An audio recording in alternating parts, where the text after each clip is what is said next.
conveyed the importance of executing on our mission. He talked about the importance of coming together as a team and also having each other's backs. And so, look, he also said, which I think was really important, and I think every staff wants to hear, that the Chiefs of Staff door is open and is open to hearing directly from them any questions or any concerns. And, you know, I think that's what you do as a leader. Thanks, Karine. If there are so many questions right now about whether President Biden can do this job, why are we not seeing the president out there every single day in an unscripted way without teleprompters? Well, you're going to see him today, certainly, and I know you're asking about the teleprompter. You're going to see him tomorrow, right? 4th of July. He'll have an opportunity to welcome active duty military and their families, and certainly their loved ones here on the South Lawn, as he does every year. And I think that's going to be important. He'll be able to engage with them and thank them directly.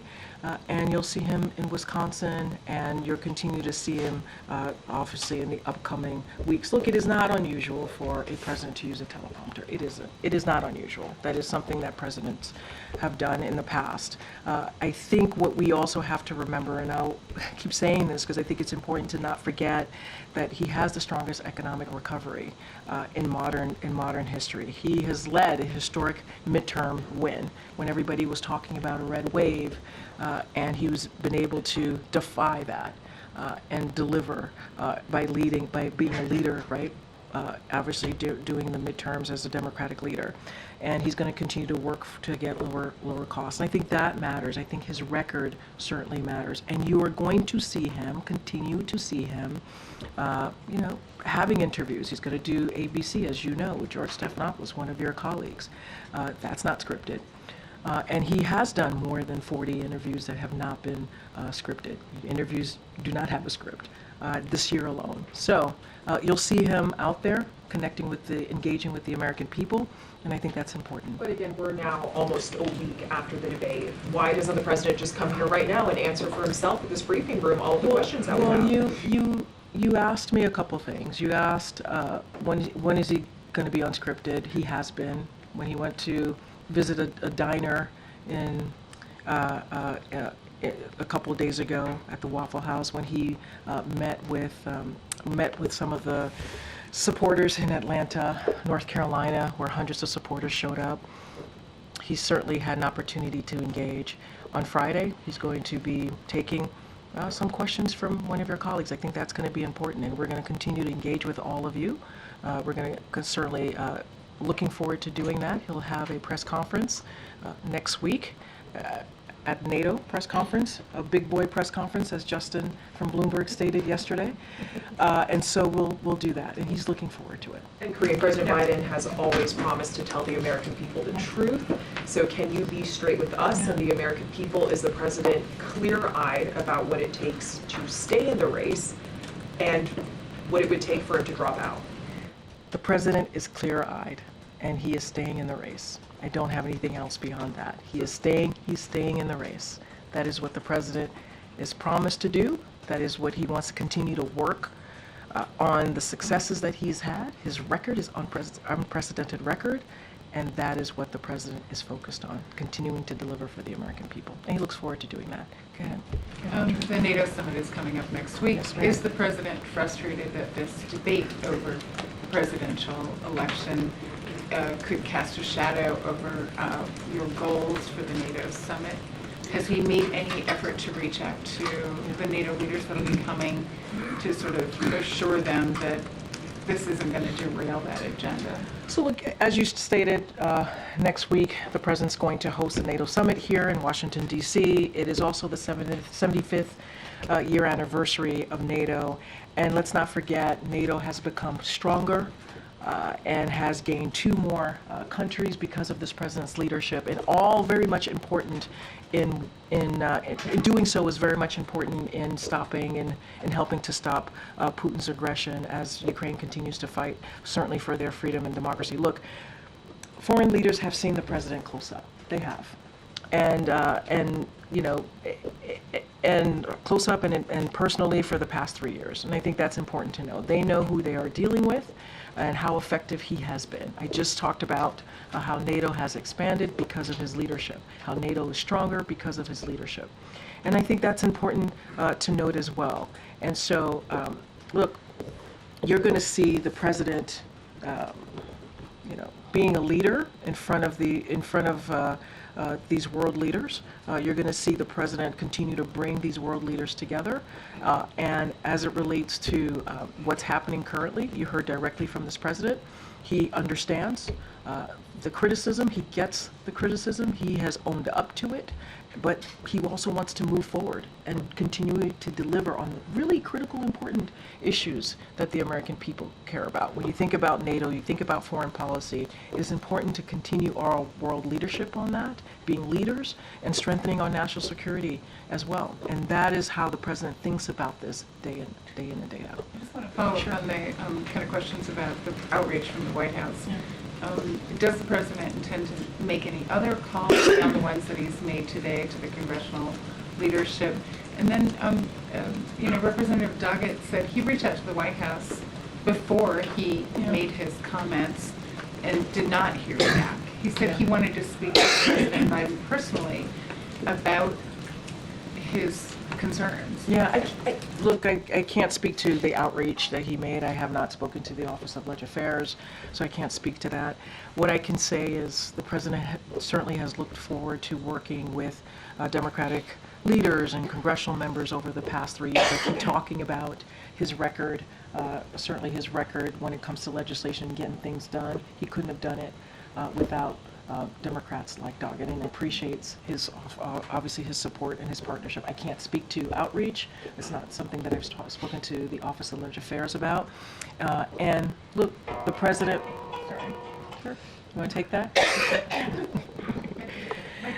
I know. He's like, you just brought me up in a briefing room. I have something to say. I would also note that.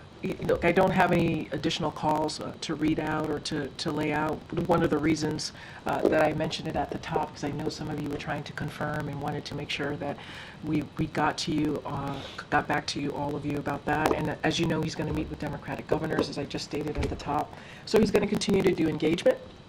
It is important. Some of these leaders, he could not have delivered on this record accomplishment that he's been able to get done without them. And so I'll just leave it there for now. I think the question that we're all asking in different ways is, has the president and has the White House, have you sort of missed the boat in terms of responding quickly enough?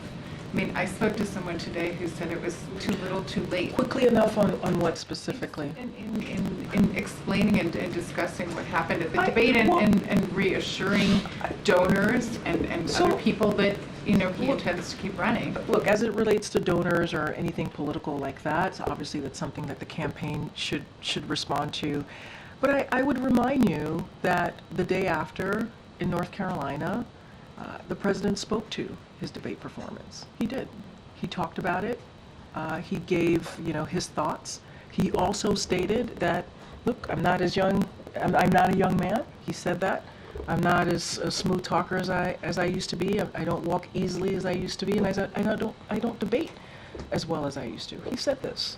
And so he owned up to it on Friday, the day after the debate, that afternoon. And so we didn't wait.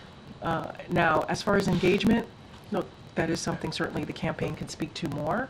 But the president, in front of hundreds of supporters in North Carolina, talked about his debate performance. So, go ahead, MJ. Thank you, Karine. Just wanted to clarify one thing. I know you got a lot of questions about this issue yesterday. Sure. Has the president had any medical exams since his last annual physical in February? And we were able to talk to his doctor about that, and that is a no. He hasn't had any kind of medical exam? No. So the White House has said no to releasing the full results of that annual, said no to making Dr. O'Connor available for questions from us, no to releasing any other information that would shed some more light on the president's health. I guess I'm just wondering if now is not the time for full transparency.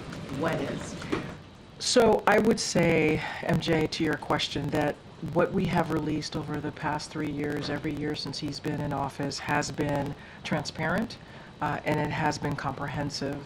It has been one of the most transparent. We have been one of the most transparent administration when it comes to medical records. That is what we've been able to do. And I would add that it is not the norm to bring the doctor to the podium. That is not the norm. And we have owned up. This president directly has owned up to what happened at the debate last Thursday. He's talked about it multiple times, and directly to supporters, directly to the American people. And what we want to do is continue to certainly deliver on the record accomplishments that we've been able to do.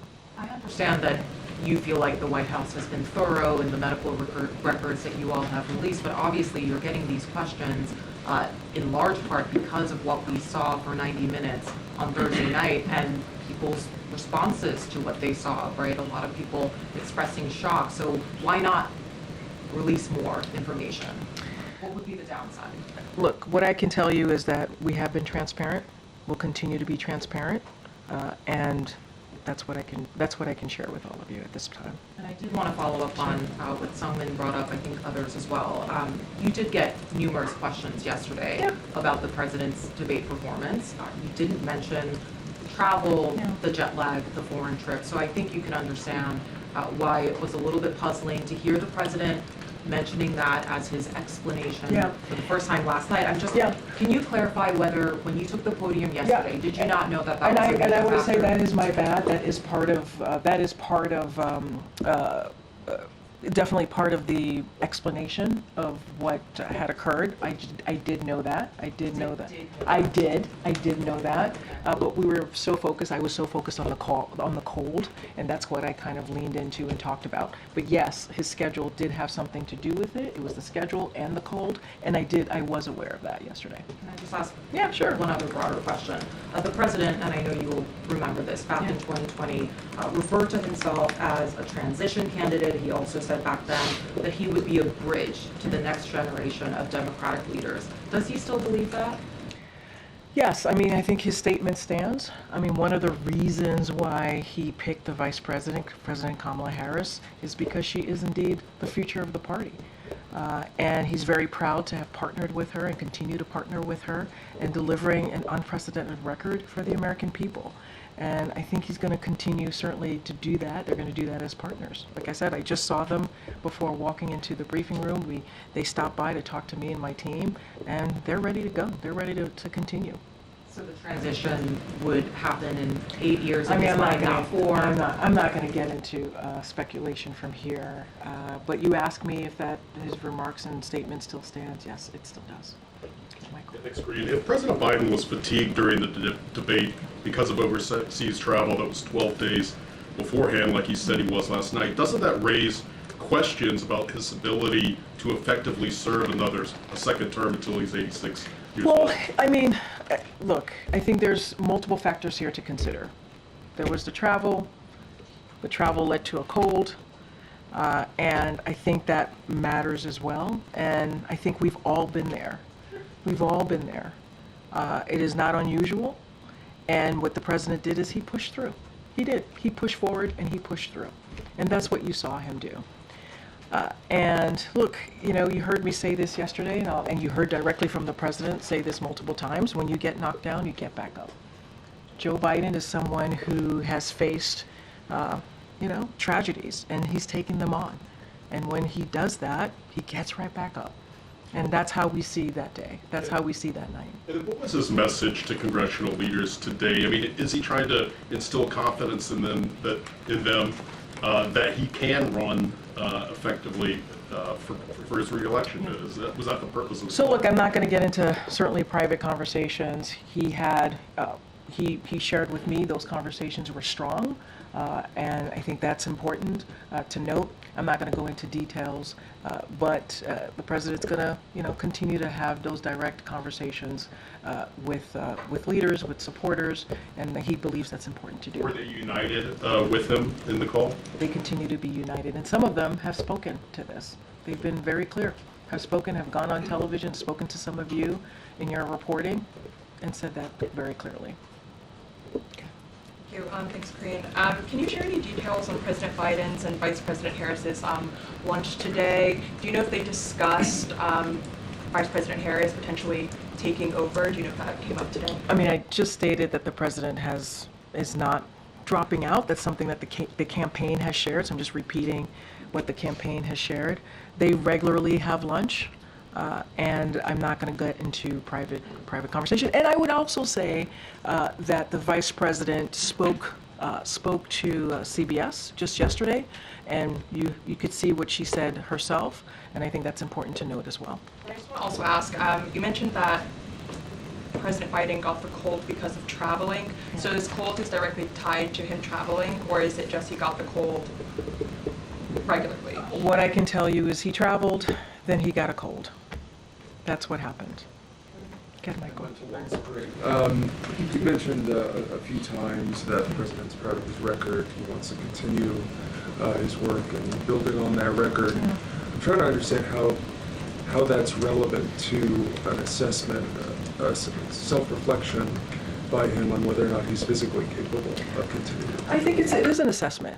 I think the fact that he's able to work across the aisle, get really big bipartisan legislation done, he's been able to get us out of the pandemic, able to get the economy back on its feet. I think that shows leadership. And I think that's important, right? He is making these decisions on behalf of the American people. And he's able to do that because of his experience, because of his wisdom. And I think that's all connected as well. We can't forget that. Just building on, Alicia Kelly-Kent's question on self-reflection by the president. You've mentioned as well that he understands the stakes of the election, and if the data is showing that he may be leading the party toward, electoral disaster, is there not going to be reflection? Look, right now I got to be really mindful. You're asking about a campaign. You're asking about data that's connected to the campaign. I want to be really mindful here. And it's also hypothetical, and so I also want to be really mindful here. What I can say is right now, and where the president is, he is continuing to fight for the American people, continue to build an economy that works for all, continue to create good paying jobs, expand health care. That is the president's focus. That is the president's focus. Anything else related to the campaign, I would refer you to the campaign to speak to that directly as it relates to data. That is not something that I can't be a pundit from here. Good, sir. Yes, sir. Yeah. Thanks, Karine. I have two questions on Bolivia. First, former President of Bolivia, Evo Morales, and also Argentine President Javier Milei have accused President Luis Arce of staging a self-coup last week. Does the administration believe on any evidence if this was the case? So, look, I want to be really mindful here. We've seen the false allegations of U.S. involvement in the events of Bolivia on June 26. I know that's something that has come up a couple times, and so want to make sure that it is clear that the U.S. had no involvement in that. Look, we certainly strongly condemn the deployment of Army units in Bolivia in any attempt to subvert a constitutional order, and we are going to continue, and I said this last week, we're going to continue, or the week before, stand by democracy and the people of Bolivia, and that is where we're going to continue to stand. Sure. With the U.S. government and the Venezuelan government resuming negotiations today, I wanted to get, if you can give us like a clearer picture of what it entails and how far the U.S. government is willing to go. So two questions on that. Would the U.S. government be willing to alleviate sanctions? And is there any plan for Maduro to step down from power without fear of continued legal prosecution?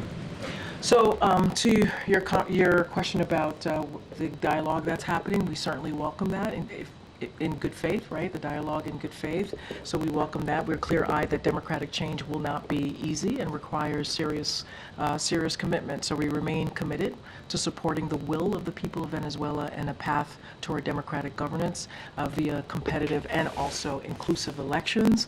Any specific details about that, I don't have any to share about the diplomatic engagement, but we certainly welcome it in good faith, and that's what we want to see. Good.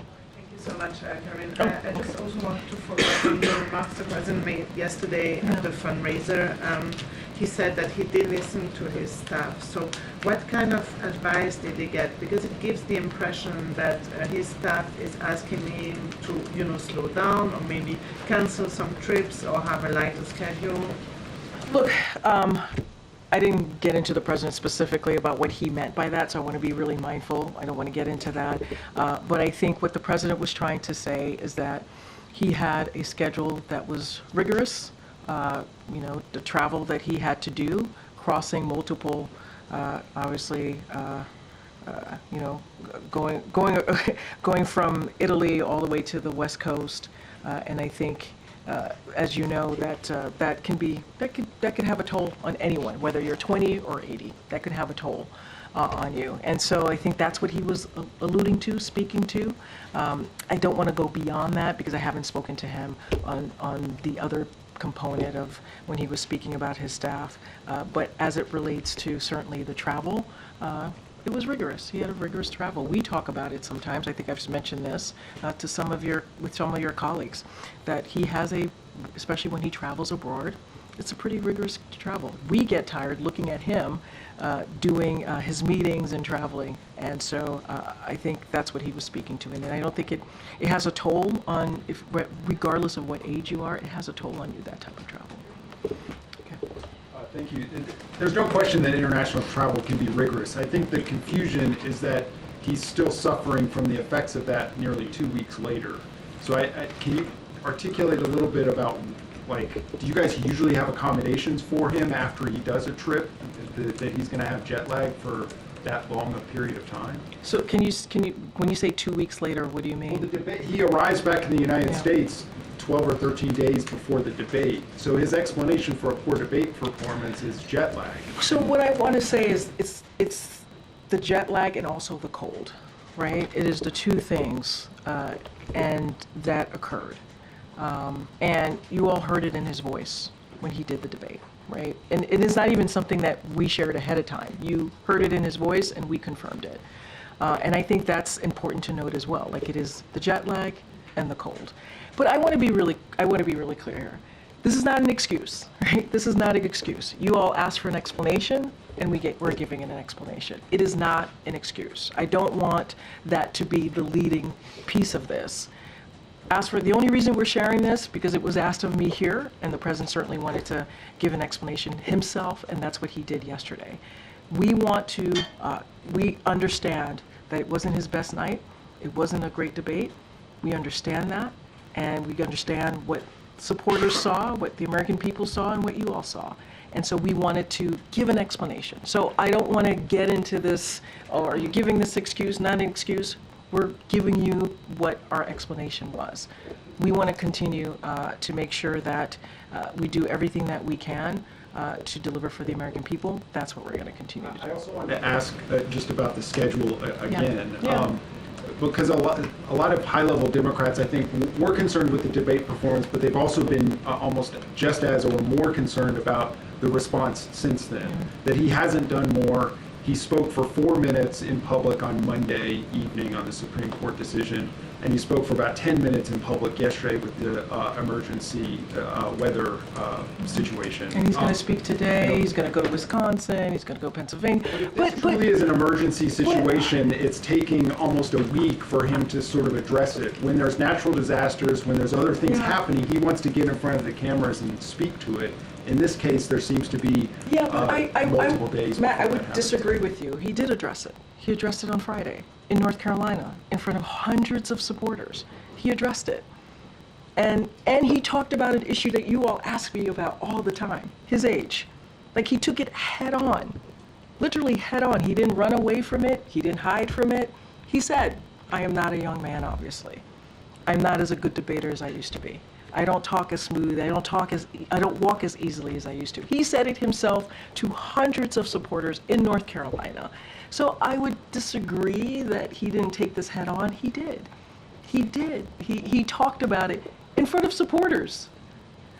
He's had one instance with that, and he's called 6 people. But by the way, that matters, right? Engaging with the American people and standing in front of them and being honest about that and talking about age. Again, something that you all ask me about all the time. He took that right on. Now, he is talking and engaging with leaders. That is something that he's doing. He's having good conversations with them. He's going to meet with Democratic governors, governors who he believes have been really strong partners with him in delivering on some of these historic accomplishments. But, I would, disagree on him not taking this head on. I mean, being in North Carolina and taking that head on, obviously that's not the speech that he was going to give on Thursday, right? Before the debate. So he understood, right, when he got to North Carolina that he needed to address it. And he decided to do it in front of supporters. And he talked about it. I'm going to go to the back. I'm going to come. Kevin. Thanks, Karine. I want to go back to the NATO meeting, if I could. Sure. Polling this week shows the president losing more ground in the American eyes over immigration, over economy, and foreign policy. So does that, with everything else, diminish the position of the president as these NATO leaders are coming in for those meetings? No, I don't think so. I don't think so. And I said this moments ago when I was answering a question of one of your colleagues. These foreign leaders have seen the president personally, up close, for the past 3 years. They have talked about his leadership. They have commended his leadership. They have been proud to see him as the president of the United States after what they experienced in the last administration. Some of them have been even quoted about what the president has been able to do during his past 3 years. German Chancellor Scholz, I think that Joe Biden is someone who is very clear, who knows exactly what he is doing, and who is one of the most experienced politicians in the world, especially when it comes to international politics. The Prime Minister of Israel, Bibi Netanyahu, I have had more than a dozen extended phone conversations with President Biden. He also came on a visit to Israel during wartime, which is an historic first. I found him very clear and very focused. I mean, these are leaders that he has had extensive engagement with over the past 3 years. They have seen him up close and personal. The president very much looks forward to hosting NATO next week. I could ask you about the Supreme Court quickly. So the comments that the president made on Monday, does the president respect the authority of the Supreme Court? Here's what I will say. The president has spoken often, very powerfully, about the events of January 6th. He has. And his views on what happened on that day. And what you heard from the president Monday night, he wasn't supposed to speak. He came back. He felt so strongly about the decision from the Supreme Court that he came back early and wanted to speak directly to the American people, and that's what he did. It was that significant, he believed, as President of the United States, to speak directly to the American people. And he said this is a dangerous precedent. It is. It's a dangerous precedent. He also said and laid out that the Supreme Court has continued to take away long-established freedoms and norms, including a woman's right to choose, and now threatening the fundamental American principle that no one is above the law. And so this is why the president came back, and that's what he spoke out about. And he fears for our democracy, and he knows we must do everything that we can to fight. But he can disagree with the ruling. Does he respect the authority? He respects the authority of the Supreme Court, and like you just said in your question, he disagrees with the ruling. Absolutely. It is unprecedented, it is dangerous. And that's why the president wanted to make sure that the American people heard directly from him.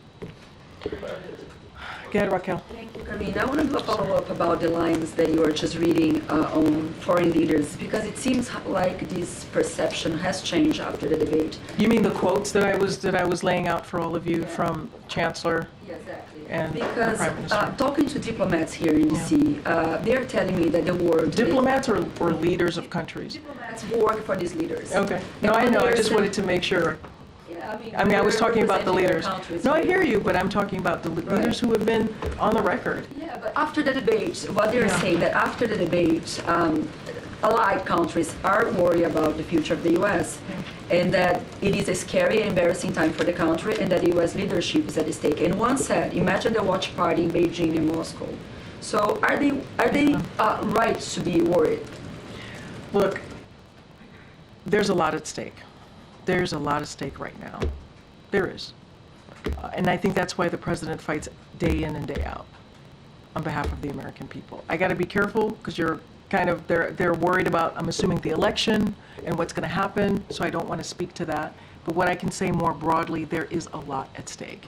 And we see that. We see that with Roe being overturned, the Dobbs decision. We see that with what happened on January 6th. Our democracy and freedoms are at stake. And not only do diplomats and world leaders care about that, Americans here at home care about that. That is something that they worry about. And that is something that the president's going to continue to fight for.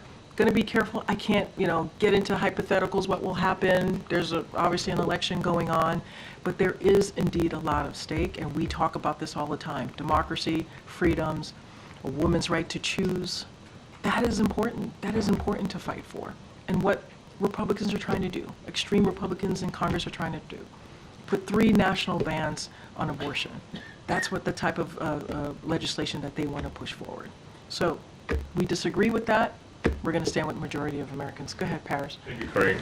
2 questions. One on NATO. So on next week's summit, does the president schedule any important ballots with the bilaterals with the leaders, especially including Turkish President Erdogan? And second question is, we know China has been causing a lot of conflicts in South China Sea, Taiwan Strait, and East Sea. Yesterday, we saw Chinese Coast Guard ship harass Japanese ship near Senkaku Islands. Also detained a Taiwanese fish boat at Taiwan Strait.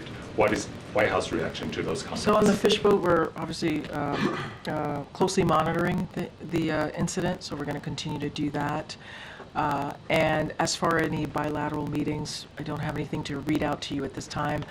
I believe NSC is going to do a call on Friday to talk through what next week is going to look like with the NATO Summit being here in DC. So I would say, stay tuned, look out for that. And we'll have more to share. And obviously, when there is a bilateral meeting, we certainly share that with all of you. Just don't have anything to preview at this time. Has the U.S. reached out to Japan and Taiwan offer support over those incidents? Well, I don't have any calls, obviously, to speak to at this time, but we encourage both sides to maintain open lines of communication so they can get to a resolution here, and that's what we call for. Okay. Oh. No, go ahead. Thanks, Karine. I just wanted to get to your answer to Raquel a few moments ago. You talked about there being a lot at stake, which I think...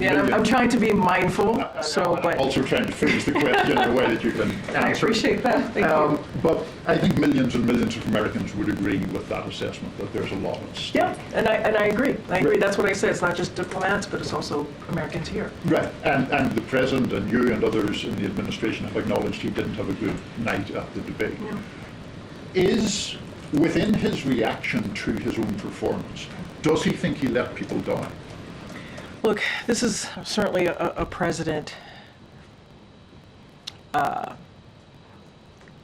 I will say, and if you know Joe Biden, you know him as a senator and as vice president, he's very sensitive to how people feel, right?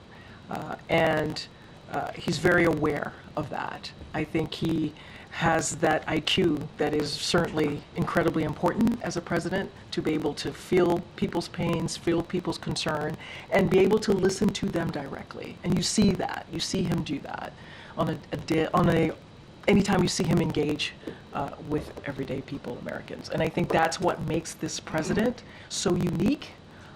And I think also because he's dealt with so much tragedy and knows what that feels like.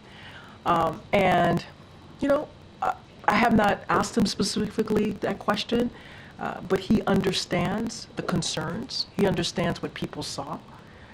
And that's why he's spoken to it multiple times. And he's spoken about his age, for example, multiple times, not just this past Friday.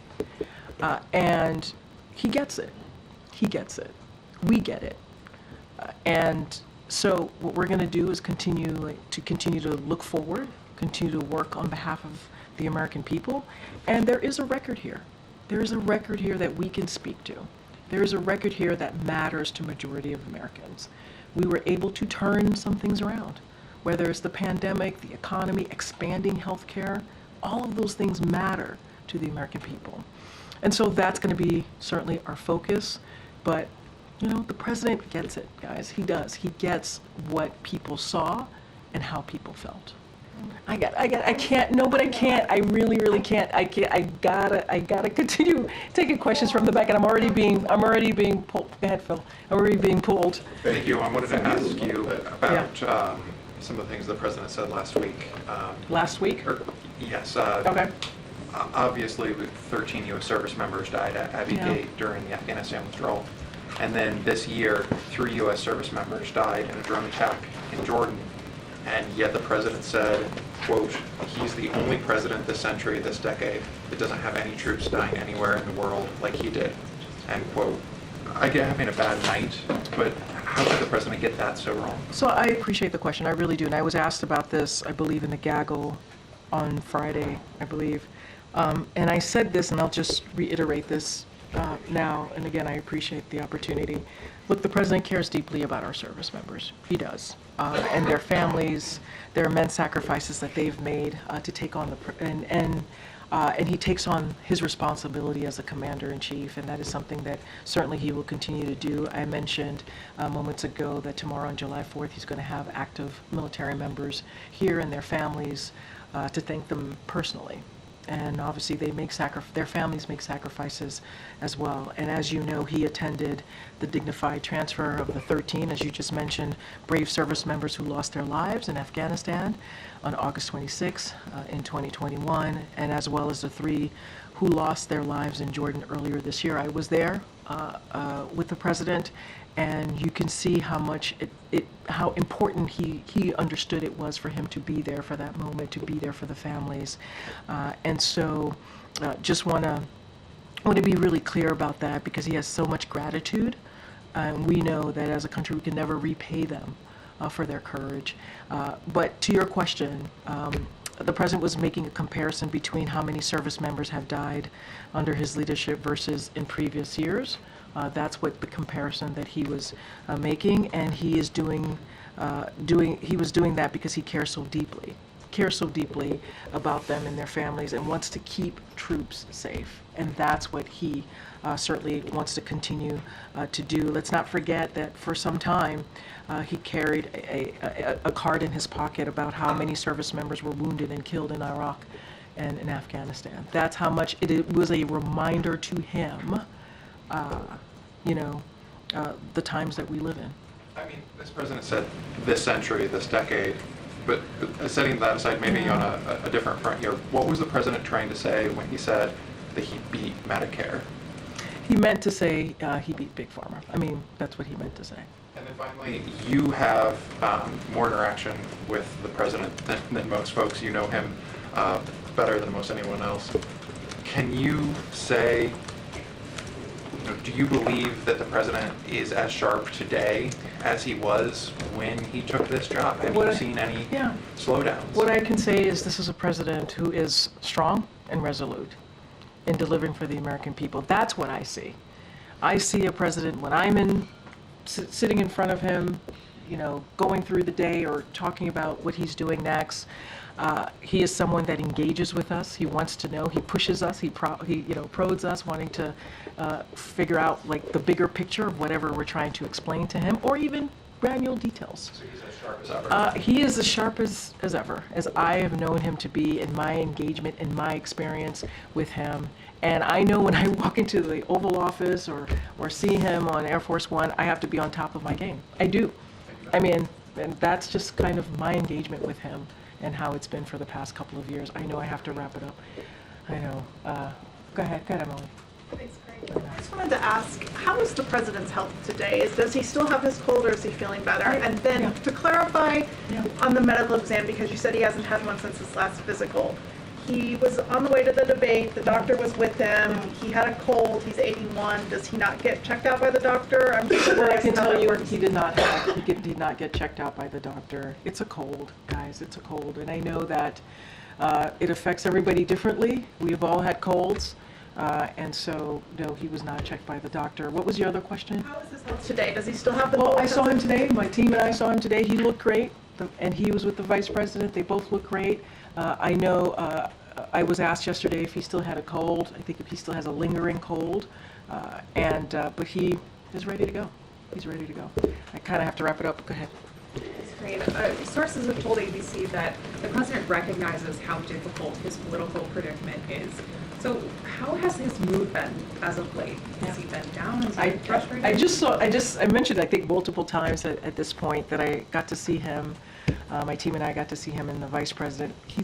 He's great. He's like in a great mood, ready to get things going. He's going to do the Medal of Honor later today. He's going to meet with Democratic governors, and that's kind of what you want to see, right, from your leader. Frustrations with you all What I can say is that he wants to move forward.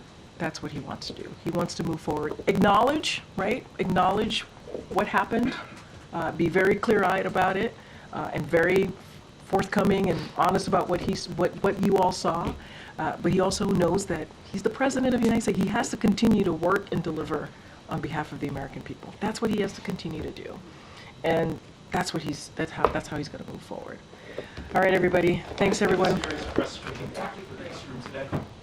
Karine, Thanks. I just got some news that Hamas has given the proposal that the Hamas anti-Islamic mediators just happened. I can't. Okay. I don't have All right. anything for you. It just Okay. happened. Thank you. But certainly, reach out to us and we'll get you an answer. Thank you. Thank you, guys.